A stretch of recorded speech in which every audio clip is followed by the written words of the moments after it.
firstly, referring to the question of this distinction between Yugoslav and post-Yugoslav, for me, much of the art and artists that we're producing within Yugoslav context is very much blurred, this line, because of the fact that looking from the perspective of, let's say, institutions of that curate and present visual art practices first, mostly. For instance, the Ljubljana Museum in Metelkova, you have this line blurred because it goes into from 1997, so in some sense, I think that there's, with already being like already outside with a very clear understanding of what queer art might be in less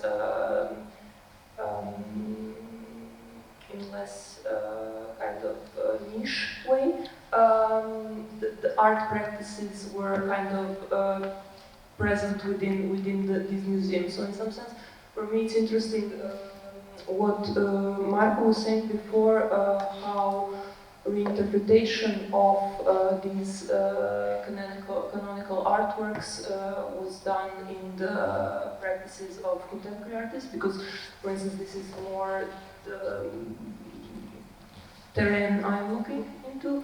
So, for instance, practices like Anna Hoffner's earlier works when she was doing performance pieces in which she would refer to a specific art practice, many times kind of actually trying to somehow get out of the East-West binary by trying to expose some gender binary divisions in a way that they try to become transgressive. I'm not sure if it's clear what I'm trying to say, but somehow trying to salvage positions within East that might be perceived as, let's say, extremely masculine, but in order to kind of break this East-West dichotomy that was going on at the time. So. Okay, thanks. Some of you already mentioned the educational context, and I would like to go back to that, which was supposed to be the real entrance into this conversation, since some of you have already been present in Zagreb the entire week, and the last 2 years, as part of this program, we have been dealing with curating and context. And I'm curious to hear about your own experiences during your education. You have different educational backgrounds in all senses. And if you reflect now on how much context was present in your education and what kind of context was present while you were studying. Can I start? Because maybe it's interesting in relation actually to our probably very diverse experience of a very similar institution. So I studied in 2000, I graduated in 2008. And when I started studying within a very traditional setting. So context was nowhere near. There was no context. There were only geniuses. So in some sense, I studied at the painting department, but anyway.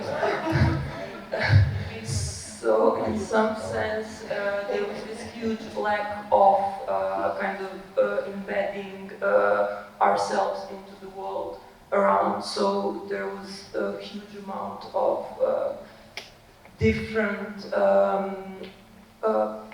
para-institutional or NGO context in which basically knowledge about what the contemporary art world would be. I mean, for me, I don't know if you were in that also, Jasna, but this Curate and several, and Andrea Gutić and several other people were organizing this 2008 something. No, before that. It was a combination of different academies and kind of actually some kind of first initial starting point to create discussion between, like, just the art academy, so not the context, but just kind of understanding the different art positions or artistic disciplines within Zagreb. So in some sense, but yeah, this kind of a lot of contact with the outside world came through this.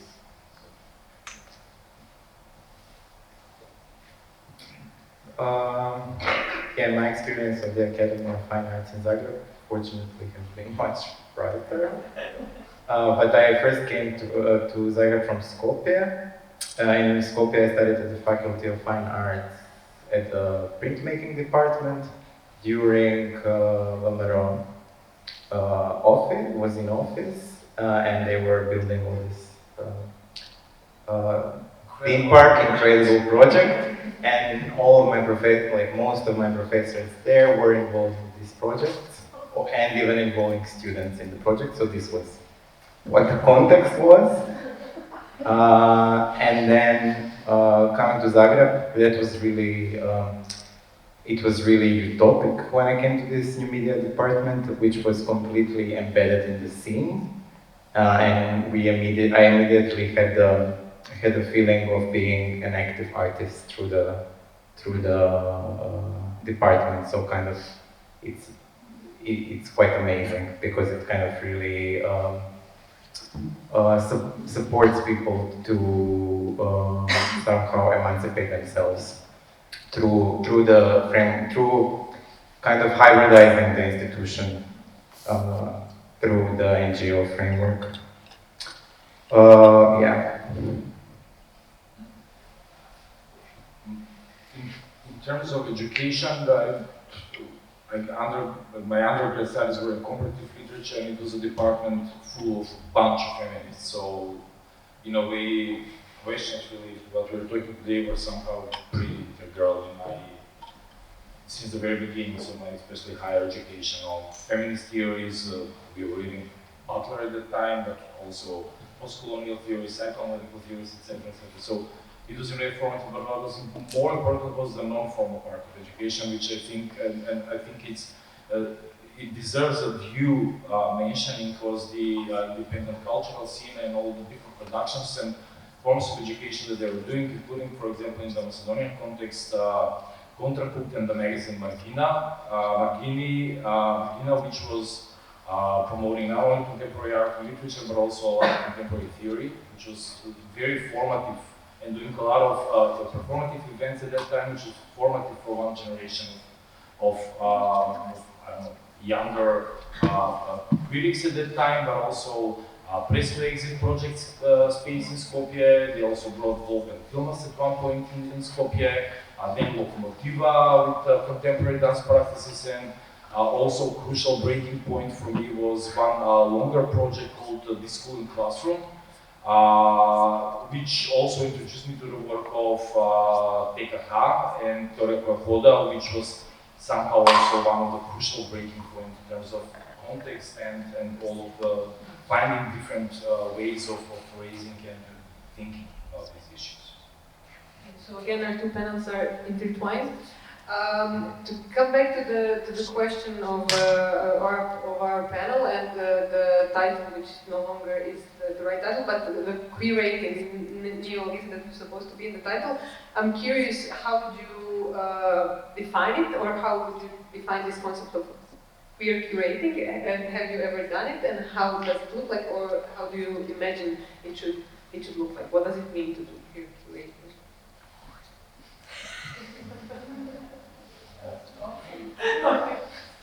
You got the questions in there. Okay, yeah, no. Somehow I didn't think of this one that much. In some sense, the neologism, I'm happy that it's gone somehow. So in that sense, regarding to that question, that's the answer. In relation to queer curating, I've been learning on the go, in the sense, we will go to these issues later, but just I need to somehow contextualize at this moment a little bit within the framework of a partnership that we had between several organizations in Rijeka, the law-related organization Rijeka, Pariter, civil rights organization for reproductive rights, and Center for Female Studies at the Philosophical Department in Rijeka. We were co-organizing a festival called Smokva. Its 5th edition just happened now. Basically, its content from the perspective of the organization I was working with at the moment, so GSG, was bringing queer practices from the field of visual arts and performing arts to the wider audiences. It was done in the framework also of or in a sense, it was partially supported by the European Capital of Culture, so it also has this kind of feeling of being the diverse element in this conglomerate. From the perspective of personal approach, it was kind of a collective thing. Many things were done in a way that we communicated about possibilities how to work, but it was more on the side of discourse. So what is presented, not so much, I would say, on different approaches to curating, because also many of us were coming from disciplines that are not art historical, with not really a long history of curating per se. So yeah, learning on the go. So there was not this disruptive element in the methodologies, let's say, of how we would be working. I think not. But we're in the archive questions like this. I think they're relevant, but I really cannot say that this is how we managed to approach the issues at the time when working on the festival.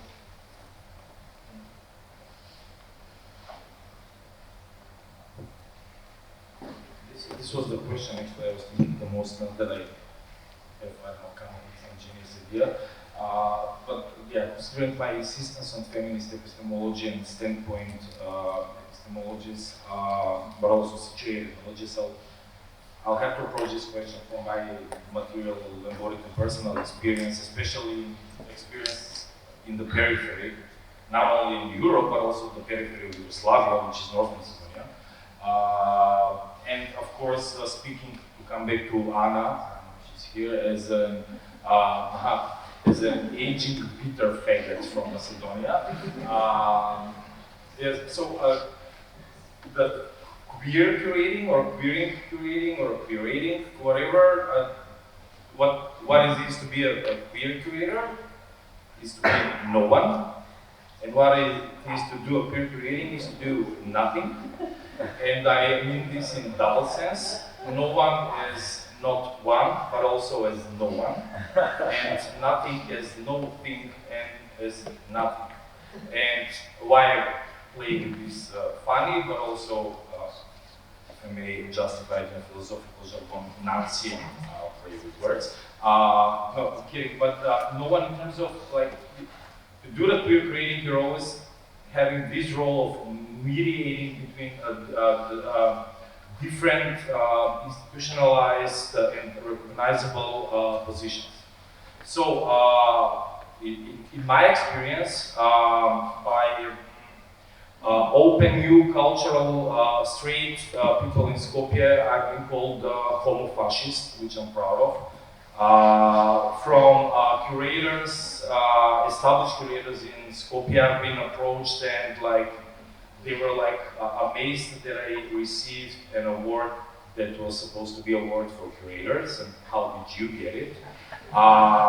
From theorists, I've been approached as someone who is doing this queer identity issue, but also what theory are you doing, curating, politically activist, and also suspicious position.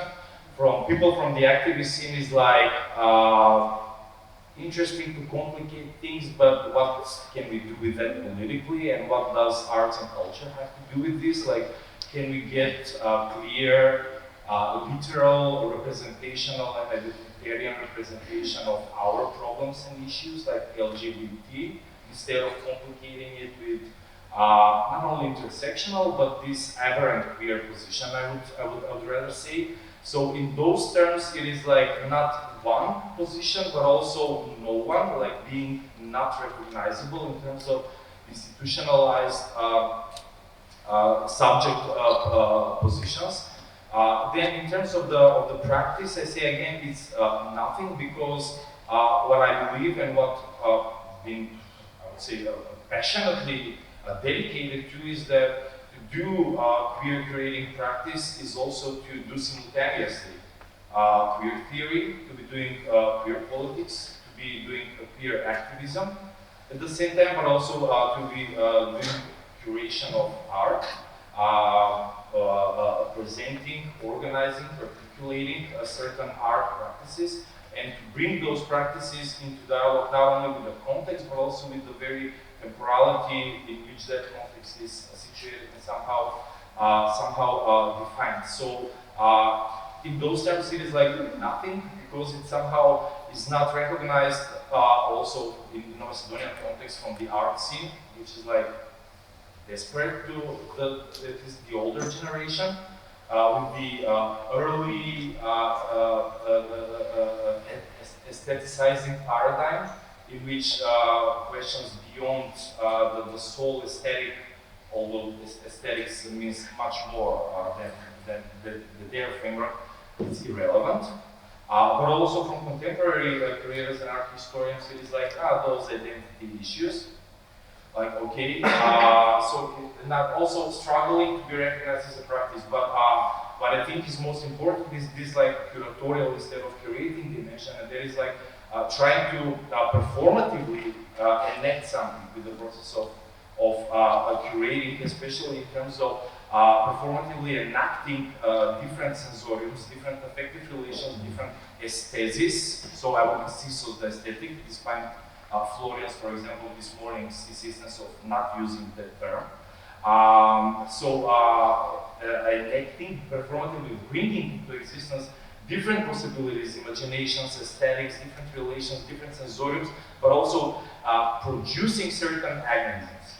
And performatively producing this implies at the same time that you are faced with an increasable amount of uncertainty, because you cannot control the field that you're imagining or trying to produce or trying to bring forward, because at the same time, and this is the last part which I think is important for queer creating, is that you are not dealing with a closed or enclosed self-sufficient art bubble.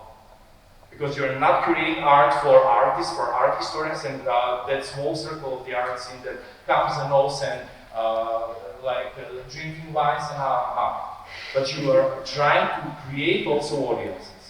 When you do a queer program, you're trying to bring people on the political scene, people on the activist scene, people from the community, but also not only to bring them in order to show them what they can recognize, but it's also a process of trying to shatter existing certainties within the community, especially the identitarian certainties, and trying to produce different pathways for imagining and for thinking. And in the end, also to bring in this the people coming from the art institutions and trying to negotiate through these different fields and problems. So in those terms, yeah, that's how I explain this. No one and no thing or nothing. Marko, maybe I can connect with the next question, which was for you. Maybe you can then reply to both. So you have dealt with the concept of queerness in different spheres, from the shapeshifters from Uranus reading group, then that you organized, to the notions of queer landscapes and failures that you were exploring in your work through the manifold disoriented. Then your collaboration with the Queer and Active platform from Split, your founding of the Hub, the virtual exhibiting space in a publication form, accompanied by a creative program of experimental and hybrid art practices. The title is even longer, but I shortened it. And so, getting all of these various projects, could you find a common denominator and define how do you view the position of your work in the broader context of the Zagreb and Croatian art scene in relation to queer? That's really, really long. And also I'm just taking in what Slavčo was talking about and trying to find not an entrance because I feel the entrance, but also trying to find like a discursive tool how to share now with you.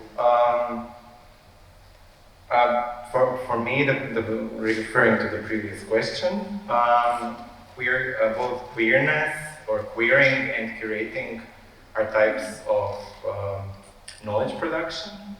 So they are intertwined, although there is like a friction between these queerness as like a disruption or the openness of queerness and curating as being a selective process or a process of selection and discrimination in that way. So for me, queer curating somehow is from the position of an artist that sometimes does curating more as like a way to deal with an absence of context for the work I do and others in my community. And then this word community actually is what I want to focus on because I think queerness happens in community. And then to speak from examples, for example, in Split, which is this supposedly toughest city in Croatia, there is this organization called Queer and Archive, which is run now, I think, by 3 people. And the projects that they do, or the way they work, is that in the spaces that they are able to exhibit or make programs in, they will invite, for instance, 1 week a local drag queen, the next week an established artist from Vienna, and then the week after an artist from Brazil is going to come and do a workshop. But what is important is that they will all get the same treatment, same production treatment, same promotional effort, same sort of framing and importance.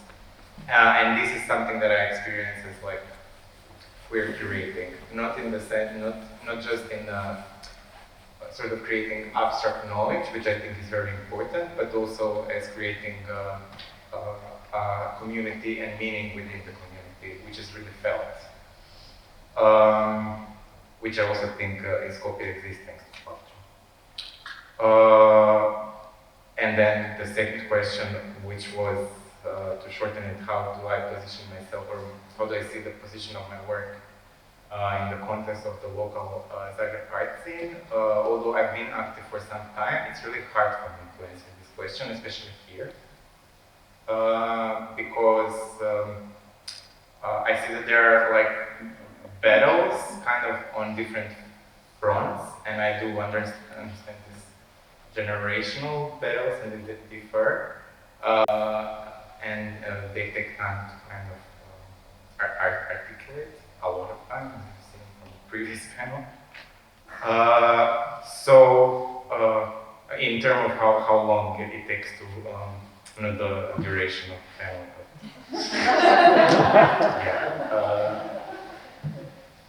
So that's why it's harder, although I should make an effort to say something about my own work, I guess.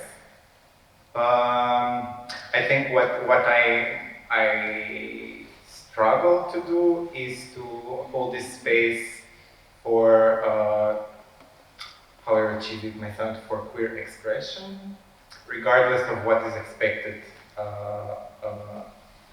of this to look like. So this is, I think, now in this here and now, which is not great. Yeah. Thanks. To go back to you, Lipa, you have in the past you already mentioned some of the things, but I'm going to mention them again. So you have edited a number of the GSG magazine focused on queer and feminist themes.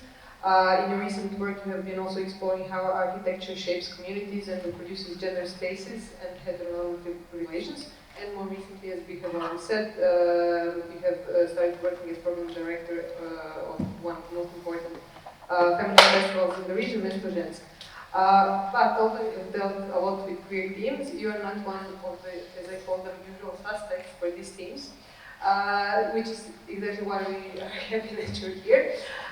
So I'm curious to hear, and then I will also ask Marko and Slavčo about this. How do you view this question of usual suspects, which I think again also relates to the theme of the panel before in different terms, in your festival, in your work, and in relation to the theme of queer and feminist art?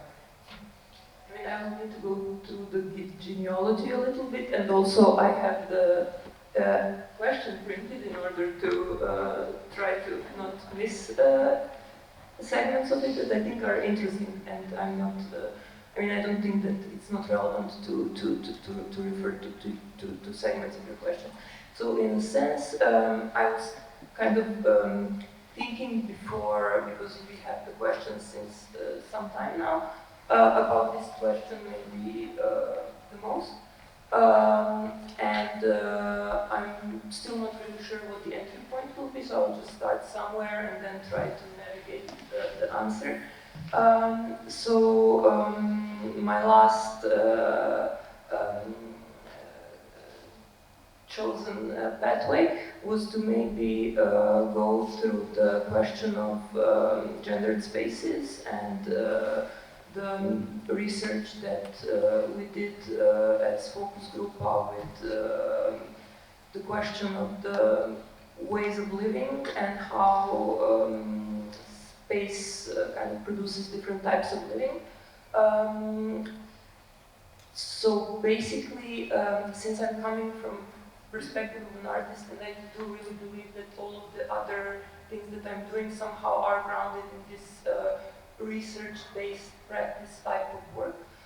Many things that I tackle in the work are somehow have this disease of research projects. So you have a certain time to do a specific research, but because of this kind of hopping, you do not really manage to delve into questions very deeply and into problematics. With the context of gender spaces, this was really important for us because we were looking into kind of different early avant-garde, Soviet avant-garde, early 19th century materialist feminist,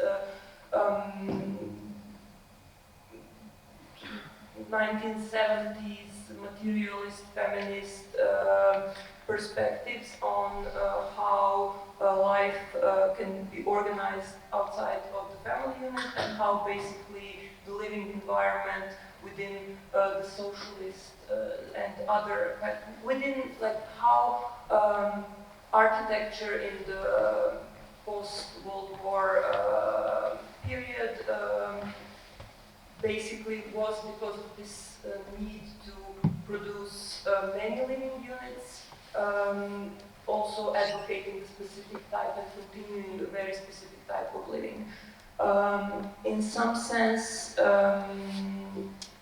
even though the research was very much based on the materialist feminist practices, the queer perspective was very present in it, and also in some sense to maybe try to answer the last segment of your questions of the usual suspects.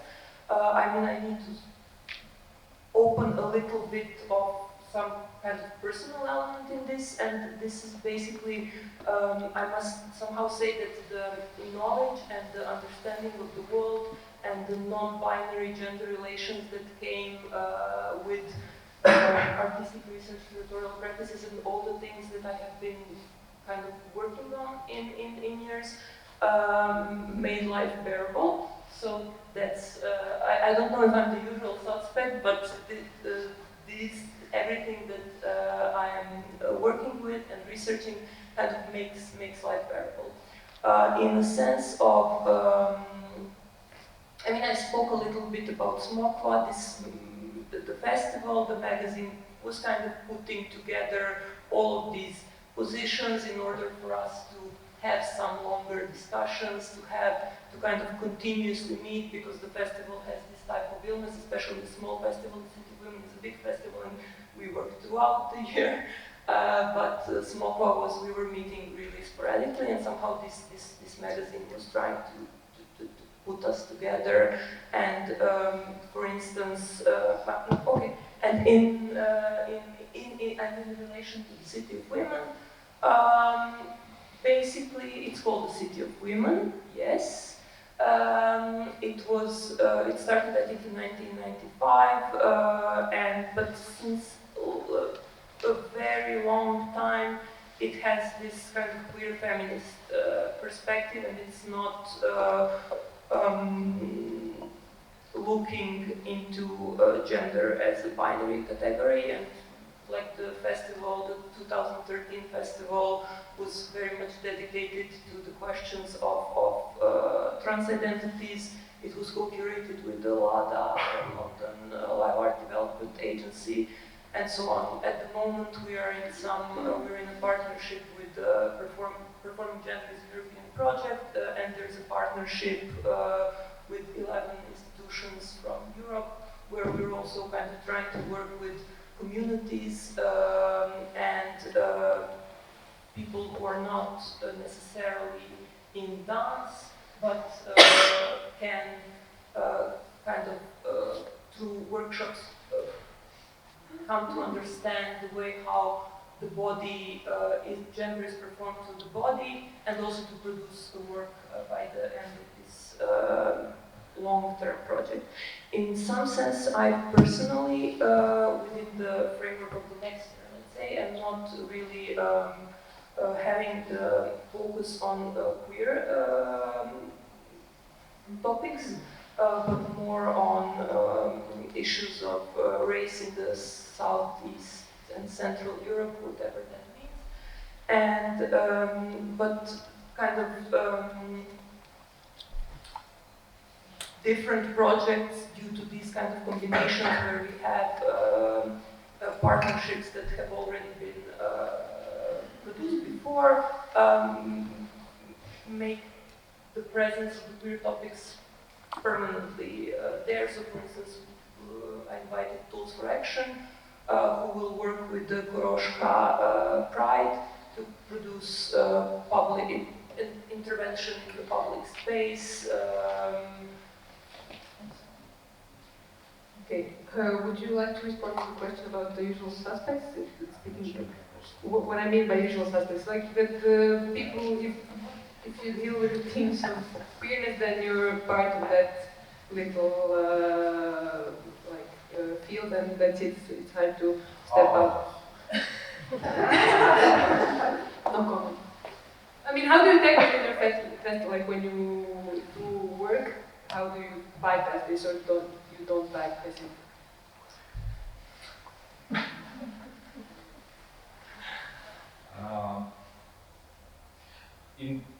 For example, in terms of the festival that I created for some years now, Skopje Pride Weekend, which is a festival for queer culture, theory, and arts, it's a matter of, I don't know, certain methodology and how I approach queerness and what I want to do with queerness. So it is also related to my educational background, my political, ideological standings, etc., but also my political imagination.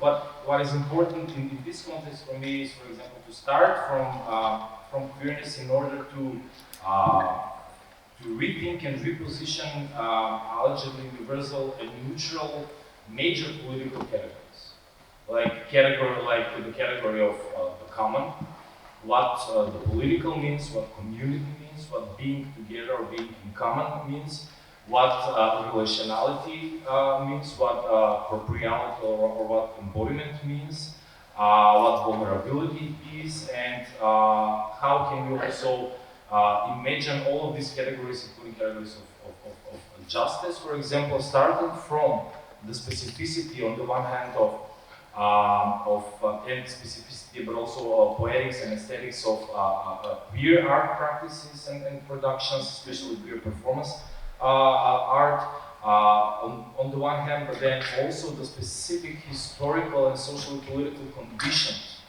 queer experiences.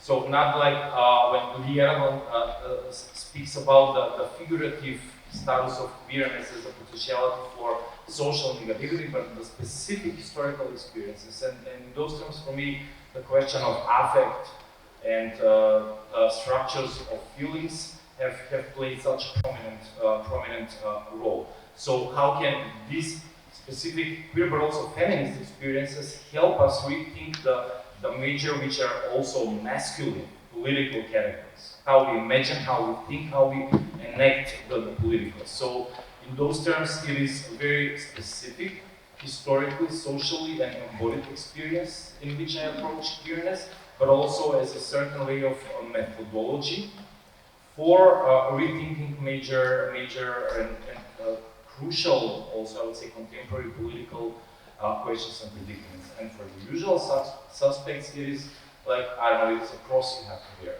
It is like, simply, like, I don't know, I was now invited, Anna is also, I think, speaking now on a festival at the end of November, and like, they invited me to speak on a panel, and like, I see Anna on the same panel, I see Silvia Federici, and I was like, wow.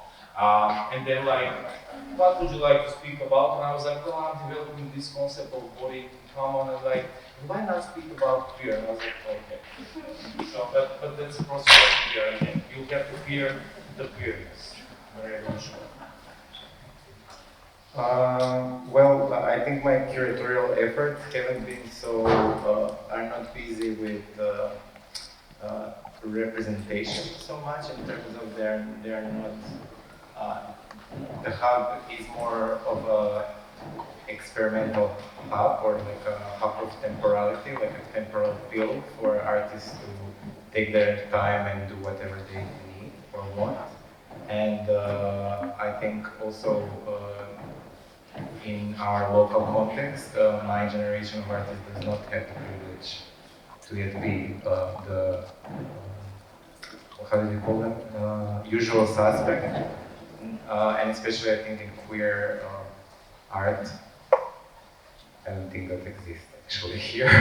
So, or I mean, if it does exist, then I don't think it's relevant, yeah.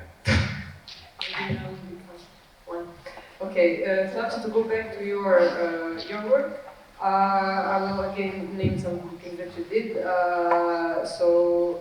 As you already mentioned, you have been very active and present in the queer scene in Skopje. You have curated several artistic projects and conferences around this topic, including Factory Aliens, The Art of Failure, the Archive of Queer Experiences. You have also, as you mentioned, been behind the events of Skopje Pride Weekend for several years now. You're the founder of International Summer School for Sexuality, Culture and Politics, which happens in Belgrade. And I'm curious, again, to go back to the context to see how you have been active for the last 10 or 15 years, more or less. So how have things changed? How has the work that you and your colleagues have done in this sphere reflected back on the context? Do you see some changes?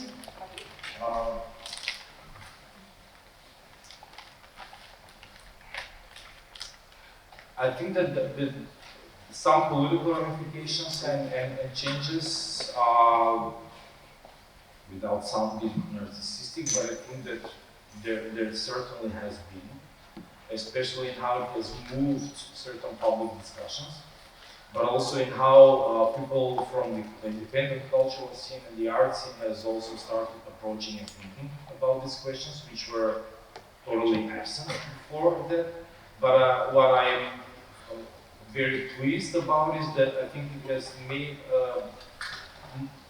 has had big influences in developing on new feminist groups. I think in the local context, in Skopje and Macedonia in particular, how it has gathered a certain group of people, especially young and feminist women who has also started projects on their own and started developing very important discourses, which has also shifted the feminist discourse in Macedonia, giving it a clear balance. Like for example, the feminist platform Medusa in Skopje, which is somehow also very much related to the festival that we've been doing. But also, my intention has always been through the years to somehow engage local artists, even those artists that maybe not directly have been addressing the problematics of queerness, to get engaged also through some commissioned works. For example, for the exhibition, The Queer Art of Healer,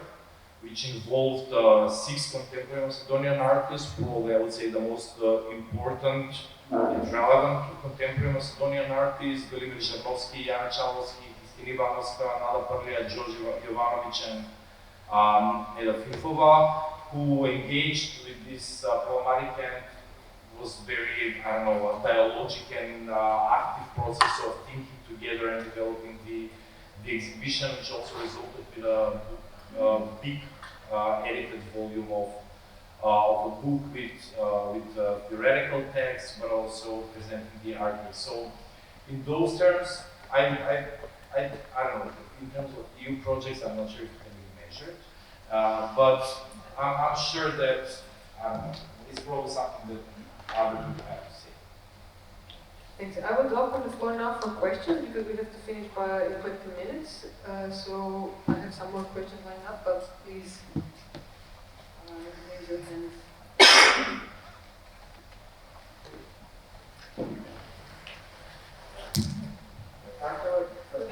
Sorry, I have a question for Marko. You said that there is no queer art whatsoever in Croatia. What do you mean by that? Do you refer to the scene or to the collection of artworks, or to some kind of critical mass of artists that would be willing to expose themselves and engage in kind of developing the queer scene or something? Okay, I was referring to Zagreb, and I'm not sure if I said that there is no queer art here. No, I don't think that. What I was talking about was how, and maybe I haven't foregrounded this well, and I'm not sure if I'm capable of doing that. So, and I think that should be a legitimate position also. But that what I've seen mostly is that cis het art has been contextualized as queer, because queer is abstracted as a disruptive force. And that was my entry point. And then I think referring to the usual suspect, I said that I don't think they are relevant. Of course, there are things that have been done, and there was a festival that for a while was kind of something that not just I, but also I think people from my generation felt was speaking to them. But now I think that there is in the past few years, there has been like an absence of this. And also I think it comes from something else. It comes from the naming. It comes from the idea that you need to brand yourself as queer in order to kind of feel in this, because it's not, queer art is also not only about producing discourse, it's also about keeping this space of pleasure and enjoyment, which of course can be problematic, but I don't see that there is a lot of space locally in the genealogy of what has been canonized as Western Balkan art for that kind of practices. And this is like really all really big and hard to dismantle in short time and pressure. Yeah, I don't know if I answered your question, sorry. Okay.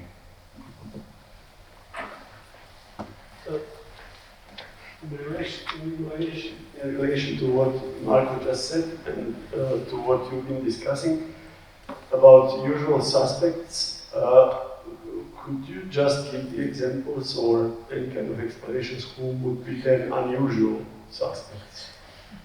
Well, Eva was my example Even of you unusual. discuss. Oh yeah, we're having you in this discussion.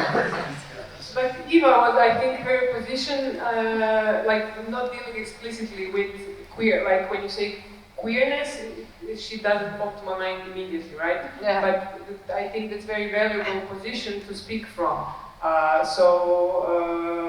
Yeah, that kind of, because I think people from outside of the the queer language have also things to say about queerness.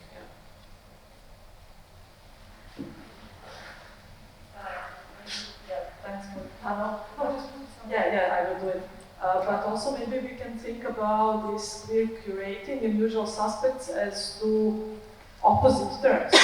There shouldn't be usual suspects when we think about queer curating and queer programs.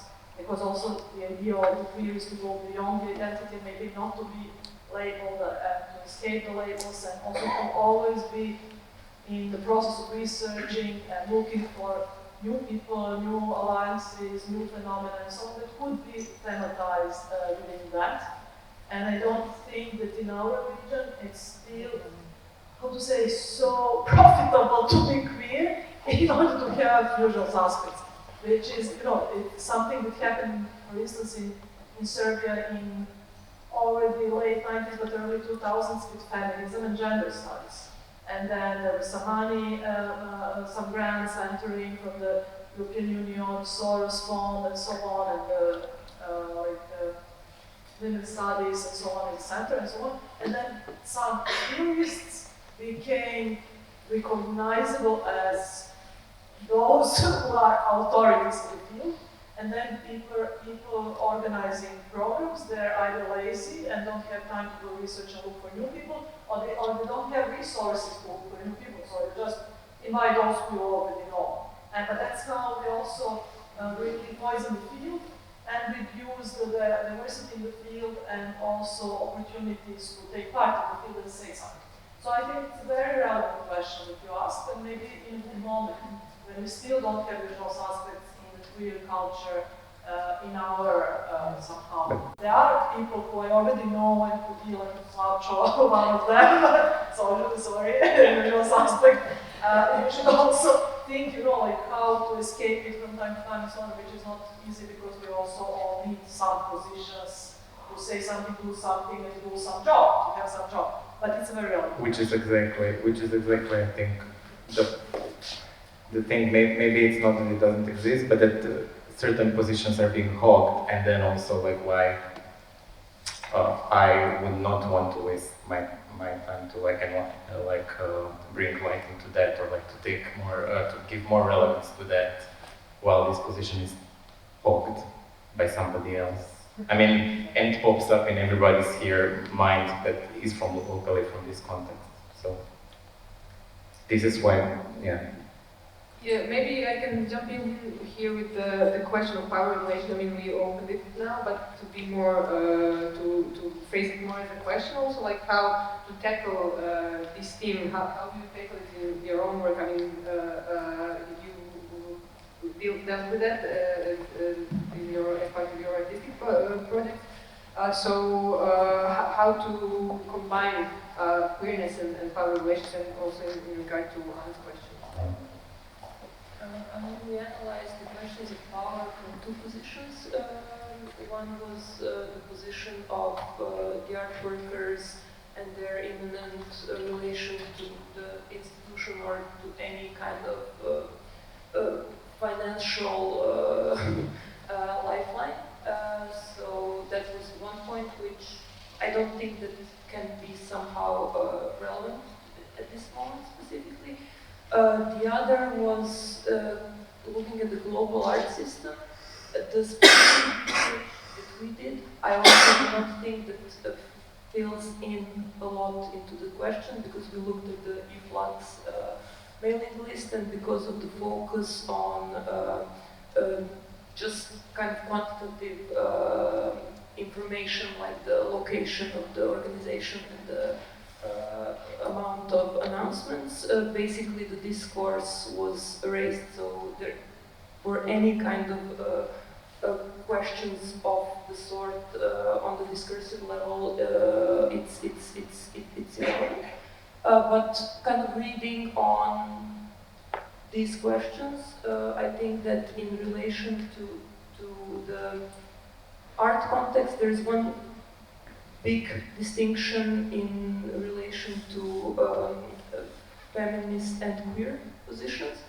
And I think that on the level of the discourse in relation to queer, it has been entering slowly the institutional framework. On the other hand, in relation to subjects, the people who are actually involved in the art system, it has not somehow, like, on the in sense, if this is the field of relative disempowerment, there is the actors within it have certain possibilities to express different identities. On the other hand, with the question of within this binary division of gender, where you have a woman and a man, the position that would be defined as female is kind of was on the discursive level not really present, but it was not also present as the subject because of the definition of the genius not being a woman. So in some sense, there is this little, there's this difference within the art power system, I think, in relation to these two.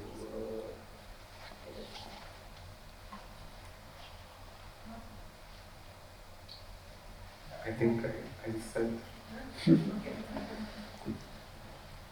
I think that the very term queerness is a term that, in its definition, implies constitutively related to the question of power. So it's not an egalitarian position; it is a position that strictly opposes sedimented, established relations of power, primary in relation to gender and sexuality. But it is just a starting point in order to reinvigorate the various political struggles and build different alliances that oppose normality, normativity, but also in terms of the definitional aspect of queerness as failure, which, at least for me, my work has been not only this exhibition that you mentioned, the art of failure, which is inspired also by Halberton's work, partially, but I think it's also as a way of doing things in terms of auto-reflection on how we do things and the conditions, the spaces and possibilities that we have as in doing curating. So as Anna mentioned, it is definitely not a profitable position. I mean, I've been doing this festival, creating it for 6-7 years now. The maximum festival budget is like 20,000 euros, where you have like 8 days program, full of international artists, in which I've been working the most for 500 euros in total honorary for a whole year. So it's like a no money job which you're doing, right? And there is not something that can be compared to other bigger exhibitions or curatorial practices, especially not compared to Western European, maybe even queer creative practices. But in our context, it is if you stand on this position, you advance, you have you like condemn yourself. That it's a failed position, right? You're not getting money. You will be crucified publicly. I mean, like each year for the festival, we have like, I don't know, let's say approximately 60 media articles that have been published, which is a great number, and which I find to be a great success.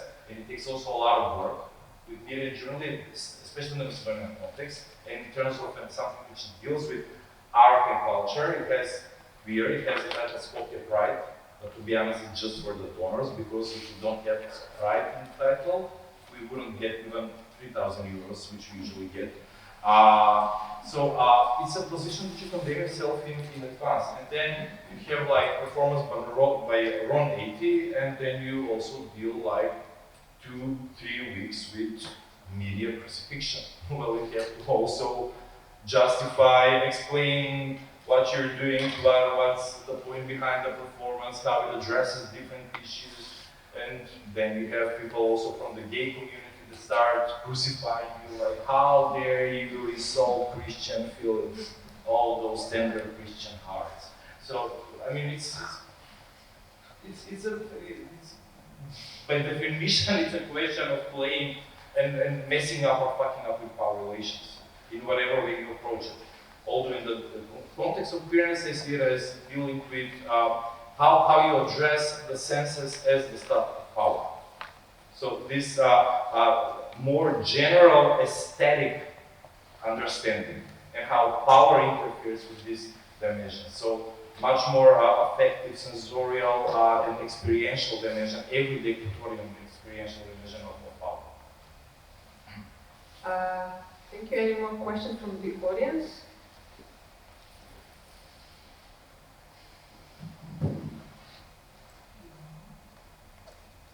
Okay, then I would close our panel and also the conference, but Sergey will close the conference. So first, thank to all of you for being here, and yeah, thank you all for joining us.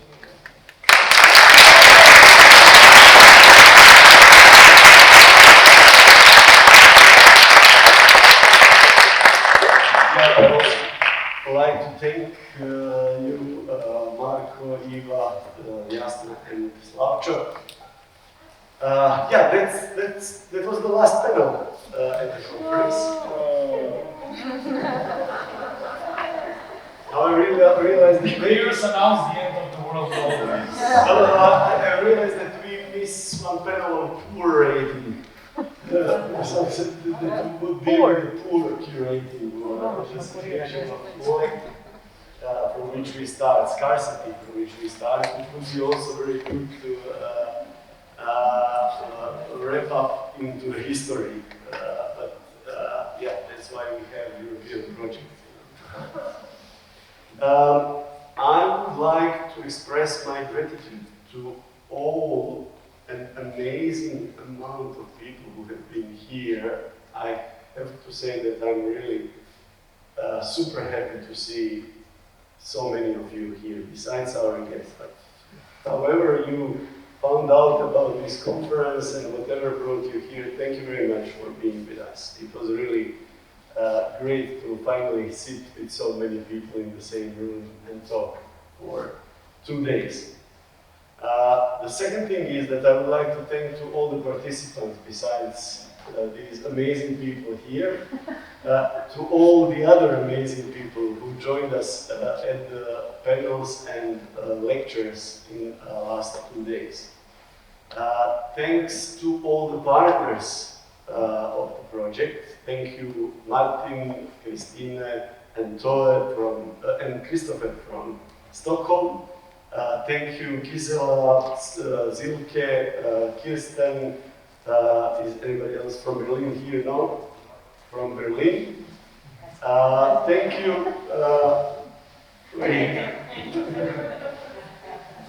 Thank you, Mila, for coming especially for this panel today. Thanks to Biljana and Slavčo again from Skopje. Who are joining us also here as part of the project. And thanks to Goran, Una, Jasna, Nikolina, who is not here at this moment.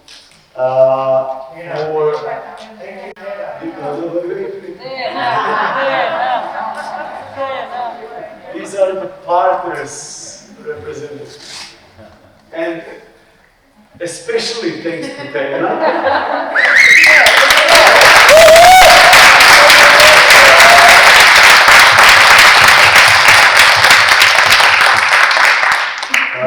Who helped us to organize this whole thing, sometimes really on her own back, not only with the resources of the project.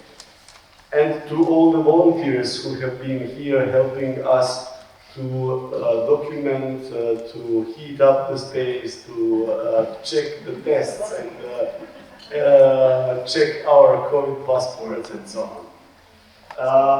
Yeah, that was, as somebody said today, the first public appearance of the new project, which will continue, at least here in Zagreb. We will continue to be busy with this program. Our partners will be busy with the course and compost and all the website that Martin was busy all the time with and didn't really have the deserved presence here as one of the members of the whole team of the project. We are thinking about the next steps, and hopefully there will be the next steps together, involving also some other partners. And to come in the next year already with the course, and in hopefully 2 school years with the program, with the first generation of the students, plus other things that should be following, spreading around, resonating, circulating, whatever we can imagine as destabilizing of given conditions of work and labor, as we would like to say, as we've heard. So, thanks a lot. Enjoy the night. People who are meeting today, please check with Dana where do we meet for the dinner. And hope to see you again soon, somewhere in such a number. Thank you.